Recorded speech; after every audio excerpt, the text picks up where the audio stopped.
en el curso de este webinar, la diverticulitis aguda leve parece ser otro mundo respecto a la diverticulitis aguda complicada, que es a la que se va a referir especialmente el doctor Rossi a continuación. Y para entrar en materia, me gustaría plantearle la siguiente pregunta. ¿Cuál es el tratamiento que usted indica actualmente en pacientes con diverticulitis aguda leve? Ustedes pueden votar por alguno de esos tres, de las tres opciones, y después oprimir enviar para que tengamos vuestra respuesta. Hospitalización y antibiótico endovenoso oral, ambulatorio y antibiótico oral, o ambulatorio y analgesia oral. Y la pregunta se refiere a la práctica clínica habitual, vale decir, lo que ustedes están haciendo actualmente al respecto. Voten, por favor.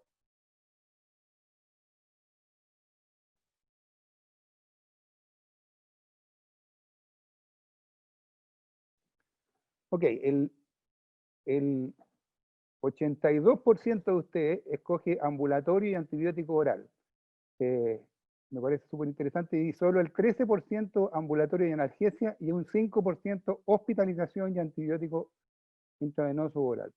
Bueno, esto refleja los problemas que tenemos respecto a la diverticulitis, que es que, o a la enfermedad diverticular en general, y es que todo lo que creímos alguna vez saber y tener claro ha sido puesto en duda y la mayor parte de las veces cuestionado. Todas estas cosas que ustedes ven ahí, que en algún momento se dieron por sentadas, como que la diverticulosis se asocia a dieta baja en fibra, o que los pacientes con divertículos deben evitar semillas de pepa, o que después de toda diverticulitis colonoscopía, han sido refutadas por la evidencia.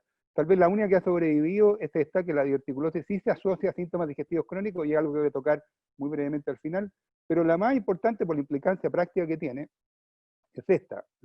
Siempre entendimos que la diverticulitis aguda es una infección y que debe ser tratada con antibióticos, y sin embargo esto ha sido demostradamente falso, y actualmente la evidencia nos dice que en la diverticulitis aguda leve el uso de antibióticos no está asociado a ningún beneficio evidente.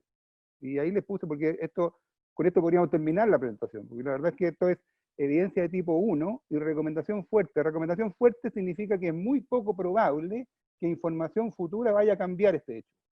Y esto está basado, como ustedes ven ahí, en al menos 3 ensayos clínicos randomizados, vamos a verlo, que comprenden más de 1000 pacientes, y 4 metaanálisis, todos los que comprenden más de 2000 pacientes, todos los cuales son absolutamente coincidentes. O sea, hay una absoluta homogeneidad respecto a esto. No hay ningún estudio que haya demostrado algo que discuta esto.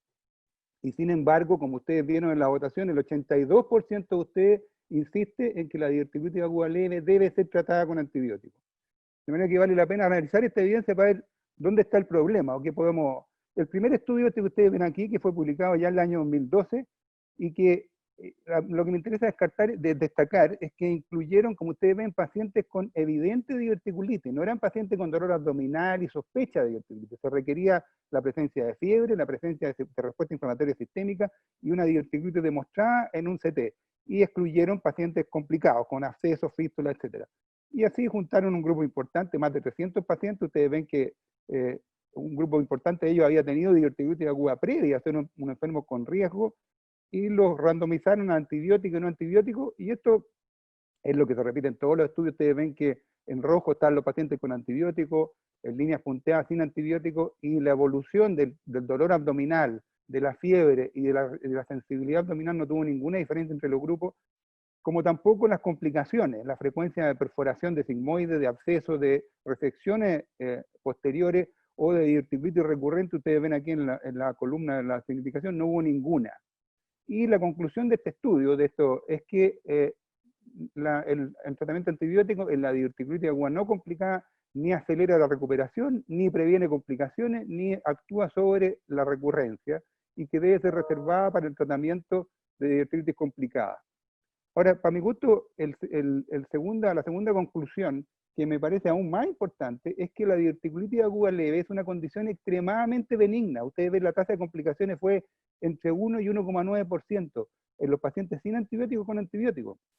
Con este nivel de complicaciones, que se compara favorablemente con casi todas las otras cosas que hacemos todos los días, digamos, es muy difícil demostrar eficacia. O sea, aún si los antibióticos fueran eficaces, demostrar que un 1% de complicaciones baja a 0,1% requiere 10.000 pacientes, y la implicancia clínica de eso es probablemente nula, porque se trata de una enfermedad extremadamente benigna. Y esto a esa altura ya era reconocido por la mayor parte de las guías europeas, al menos del norte de Europa. Ustedes ven, podemos resumir en esta última, no hay indicación para antibióticos en pacientes con diverticulitis no complicada. Y esto lo reconocido también por los daneses, por los holandeses, por los alemanes. Estaban de acuerdo ya hace casi 10 años atrás en que no es necesario usar antibióticos. Cochrane, en 2015, publicó esta recomendación que la actualizó en 2015 y después de eso no hay más. Y se hizo cargo de este ensayo clínico randomizado que les acabo de mostrar y sugiere entonces que no hay antibióticos, pero esta evidencia, puso Cochrane, requiere confirmación de más estudios clínicos antes de ser puesta en las guías clínicas que ya había sido puesta.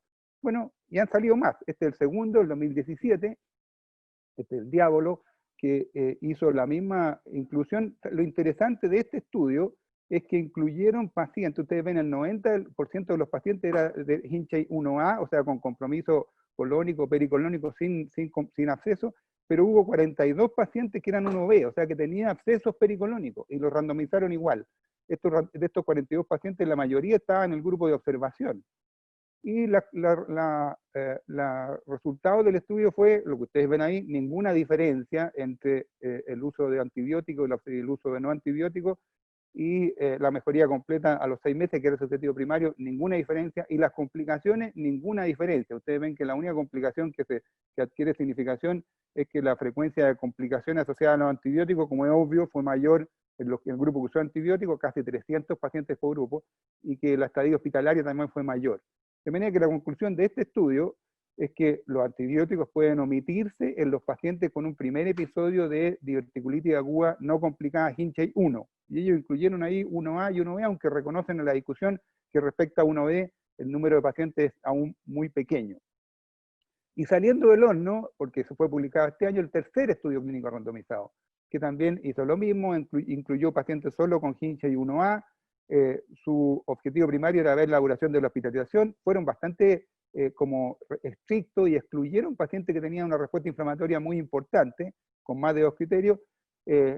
Así juntaron pacientes que eran más leves, ustedes ven la temperatura promedio de 37 grados, pero sus resultados fueron exactamente los mismos, no hay ninguna diferencia ni en la reproducción de los síntomas, ni en la mortalidad, por supuesto, ni en los adversos, ni en los eventos adversos, ni en la readmisión, ni en ningún aspecto. Y ello, lo importante de este estudio es que este fue el primero que fue doble ciego, porque usaron placebo, los otros eran abiertos, y este fue el primero que confirma esto, demuestra que el uso de placebo es no inferior a los antibióticos cuando se compara el largo de la hospitalización, que era el objetivo primario, pero también todos los otros aspectos. Bueno, y entonces ahora llegamos a la guía clínica.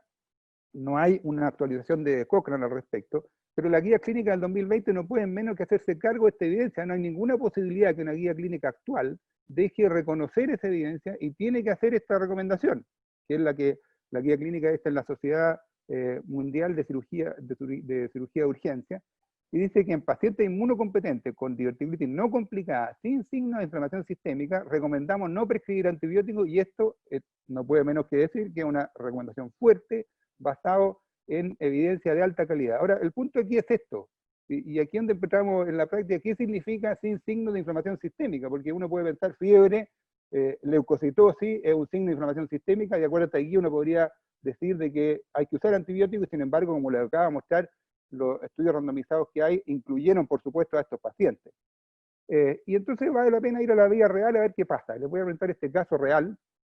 Esta es una mujer de 68 años que consultó por fiebre y anorexia, distensión abdominal, en la consulta de gastroenterología, y el médico que la vio le pareció que tenía irritación peritoneal, tenía un Bloomberg, y le sugirió la tenía una colitis isquémica porque había tenido sangre, y le derivó al servicio de urgencia, donde consultó. Está en ese momento febril, no tenía taquicardia, el abdomen era sensible en epigastrio, tenía un rebote positivo, tenía esto blanco y esta PCR, y se le hizo un escáner, que es el estudio habitual, y entonces el escáner informa esto: diverticulitis del colon sigmoide complicada con perforación cubierta. Si yo le pregunto a usted, ¿esto es una diverticulitis aguda leve o complicada?, la respuesta parece obvia, se lo estamos leyendo ahí, ¿no es cierto? Una diverticulitis complicada con perforación cubierta. Pero el problema es lo que significa eso. Esta es la imagen de esta paciente, esto yo la revisé con el radiólogo, así que me lo mostró, y esto que ustedes ven ahí es una burbuja de aire fuera del colon, en un sigmoide engrosado y con inflamación pericolónica. Existe esta burbuja de aire pequeña que está muy cerca del sigmoide, y lo que informó el radiólogo fue esto: engrosamiento de la pared del colon, divertículo, engrosamiento parietal, asociado a gas extraluminal, lo que representa cambio de tipo inflamatorio, y concluye, importante edema en los planos grasos, concluye diverticulitis del colon sigmoide complicada con perforación cubierta. Y por supuesto, esta paciente fue hospitalizada en intermedio, manejada con antibiótico endovenoso, más Nexium, no sé por qué el Nexium, pero eso le llega al Nexium, digamos. Al día siguiente estaba asintomática, lo cual fue atribuido a los antibióticos. Sin embargo, 18 horas después de ingreso, los blancos habían bajado a menos de la mitad, la PCR estaba casi en la mitad, y por supuesto evolucionó en forma fantástica, asintomática, alta con antibióticos orales, control a las 3 semanas por cirujano, y yo la conocí a los 2 meses cuando se le pidió la colonoscopía, que mostró diverticulitis múltiple y rigidez del sigmoide. O sea, se trató como diverticulitis aguda complicada. La pregunta que yo planteo es: ¿necesitaba hospitalización y antibióticos endovenosos? Aún más, ¿necesitaba antibiótico esta paciente? Y hay estudios al respecto. Este es un estudio publicado recientemente de precisamente cómo manejar los pacientes con aire pericolónico, definido como aire localizado a menos de 5 centímetros del segmento afectado, que es exactamente lo que le pasó a esta enferma. Este estudio, que es de relativamente pocos pacientes, incluyó algunos pacientes del estudio Diablo, o sea, son pacientes randomizados, y otros pacientes de un estudio retrospectivo, y lo que ellos vieron es que en realidad nuevamente no hubo ninguna diferencia. Si algo pasó, que fracasó más frecuentemente el tratamiento en los pacientes, y casi con significación, en los pacientes que recibieron antibióticos versus los que no recibieron, y concluyen de que en pacientes con aire pericolónico aislado, el tratamiento conservador es una estrategia razonable, y el tratamiento sin antibióticos también puede ser razonable en estos pacientes. De manera que en esta circunstancia que estamos, el planteamiento y por razones de tiempo no voy a ahondar más en esto, los planteamientos que pueden hacerse es el siguiente. En la diverticulitis aguda leve, que es la que ustedes ven ahí, la clínica que necesitamos es que no haga sugerir una diverticulitis. La conducta que la evidencia apoya es tratamiento ambulatorio, no antibiótico, analgesia y control clínico. En la diverticulitis aguda grave o complicada, que es la que nos va a mostrar el doctor Rossi, y que, como les dije al comienzo, corresponde a otro mundo, el tratamiento también está claro. Hay que hospitalizar en unidad de paciente crítico cuando se justifica, antibiótico endovenoso, control quirúrgico, y un grupo muy importante de estos pacientes va a terminar requiriendo cirugía. Y hay esto, que son pacientes que están entre medio, con mucha clínica, con signos peritoneales, con fiebre muy alta, de acuerdo a los estudios publicados, con abscesos pericolónicos muy pequeños, en los cuales probablemente la hospitalización es opcional, los antibióticos son opcionales, y el control clínico nos va a decir qué hacer al respecto. Lo importante es que este primer grupo es lejos la mayor parte de los enfermos. De manera que si manejamos bien este grupo, estamos modificando significativamente la conducta y, por supuesto, la carga y el tratamiento que prestemos a nuestros pacientes. Entonces, les tengo ahora una nueva pregunta. Después de haber revisado la evidencia respecto al uso de antibióticos en diverticulitis leve, quiero que ustedes contesten la pregunta: ¿dejaré de indicar antibióticos en diverticulitis leve, o seguiré sin indicarlo en el caso de que ustedes formaran parte del exiguo 13% que así lo indicó al comienzo? Segundo, ¿es poco probable que modifique mi conducta al respecto? Y tercero, ¿necesito más evidencia para modificar mi conducta? Les pido que voten, por favor.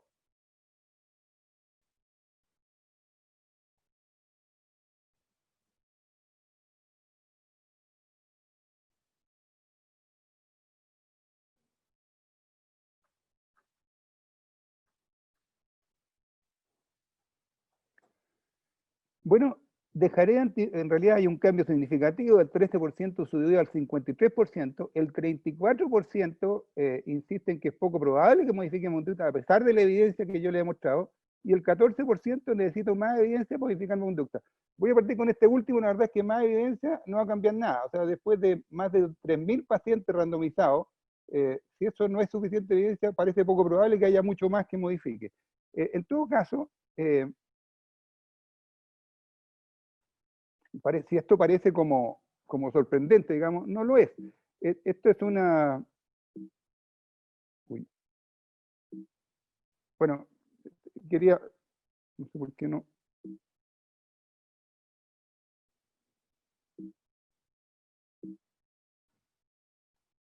Ah, ahí está.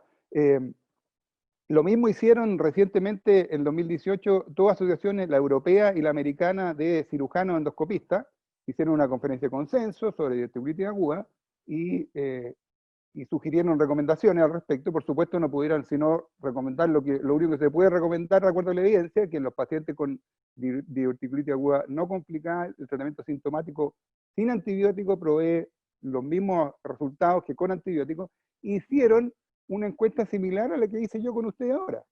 Y ustedes ven que los resultados de este estudio fue que el 26% ya lo tenían en su práctica clínica, el 23% acordó que podía cambiar de acuerdo a los resultados, y el 50% dijo que no iba a cambiar su conducta, iba a seguir haciendo, así que pertenecemos al mismo grupo en la mayor parte del mundo. Y esto es interesante porque tiene que ver con esto que yo les puse arriba, guideline versus mindline, y esto es algo que podemos discutir en la discusión.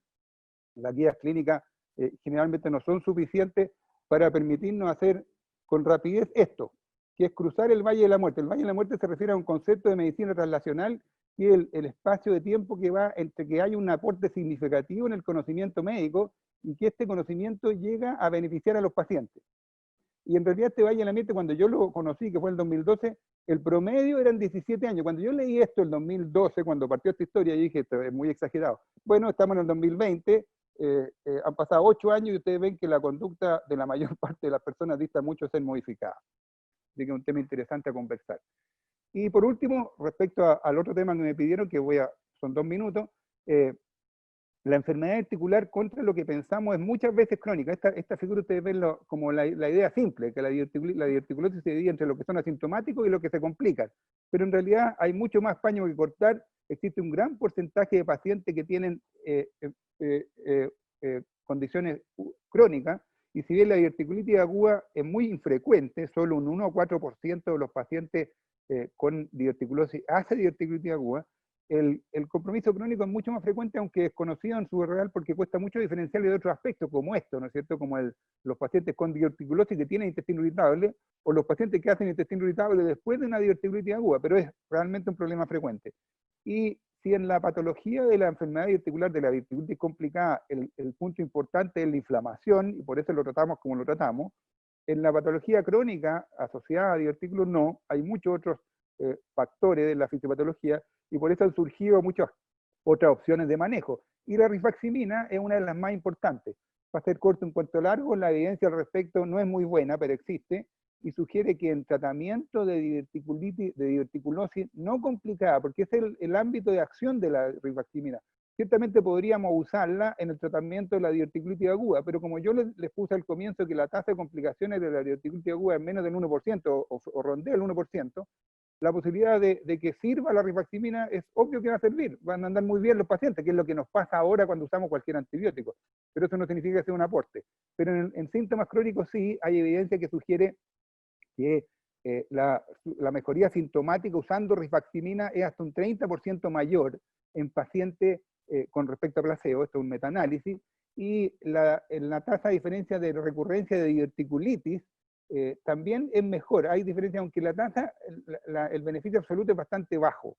De manera que la rifaximina se puede usar en estas dosis, 400 miligramos 2 veces al día en ciclos de una semana, y hay evidencia que todavía no es muy buena, que sugiere que puede beneficiar la evolución sintomática de nuestros pacientes. Entonces, para concluir, la diverticulitis aguda leve es de muy bajo riesgo y actualmente existe evidencia más que suficiente para indicar que no es necesario hospitalizarla, no es necesario usar antibióticos y que es más inflamatoria que infecciosa. La diverticulitis aguda realmente complicada, y es la que nos va a tocar el doctor Rossi a continuación, es frecuentemente quirúrgica de entrada a corto plazo. Y quiero terminar con esta especie de oración atribuida, podemos atribuirla a San Expedito, que es el santo de los casos imposibles, de los casos difíciles. Dadme, Señor, la sabiduría de actualizar mis creencias, la interesa para actuar en consecuencia y la fortaleza para defender lo que es mejor para mis pacientes. Y los dejo pensando al respecto. Gracias por su atención.